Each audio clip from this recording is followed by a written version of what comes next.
সাধারণ সর্দি কাশি এবং জ্বরের সময় কী ধরনের ওষুধ ব্যবহার করা উচিত? আজকের এই ভিডিওতে আমরা জানব কোন ওষুধ কিভাবে কাজ করে এবং কিভাবে সঠিকভাবে এগুলো ব্যবহার করবেন। সাধারণ সর্দি কাশি ও জ্বরের কারণ। সর্দি কাশি ও জ্বর সাধারণত ভাইরাস সংক্রমণের কারণে হয়, যেমন রাইনোভাইরাস বা ইনফ্লুয়েঞ্জা ভাইরাস। এই রোগগুলো শরীরের রোগ প্রতিরোধ ক্ষমতাকে সক্রিয় করে এবং কিছু সাধারণ লক্ষণ সৃষ্টি করে। এগুলো সাধারণত স্বল্পমেয়াদী হয় এবং নিজে থেকে সেরে যায়, তবে উপসর্গ লাঘবের জন্য ওষুধের প্রয়োজন হতে পারে। সর্দি কাশির জন্য ব্যবহৃত ওষুধ। সর্দি এবং কাশির জন্য ব্যবহৃত ওষুধ প্রধানত দুই ধরনের। ডিকনজেস্ট্যান্টস, এগুলো নাক বন্ধ হওয়া কমায়, যেমন সিডিও ইফিড্রিন বা অক্সিমেটাজোলিন। সতর্কতা: ডিকনজেস্ট্যান্টস দীর্ঘদিন ব্যবহারে বিপজ্জনক হতে পারে।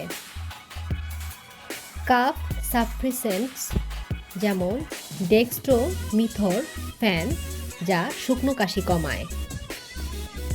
জ্বর হলে আপনার শরীরের তাপমাত্রা নিয়ন্ত্রণে রাখতে সাহায্য করে প্যারাসিটামল।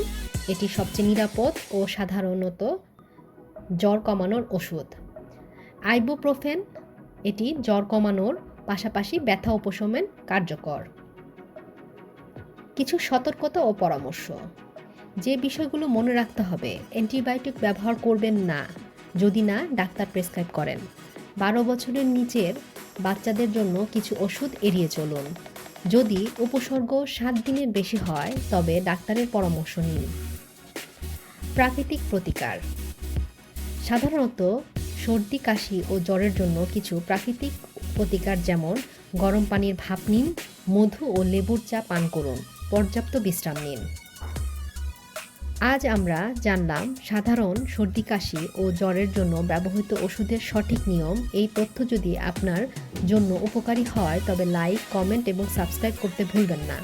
আপনার বন্ধুদের সাথে এই ভিডিওটি শেয়ার করুন এবং আমাদের পরবর্তী ভিডিওতে যোগ দিন। ধন্যবাদ।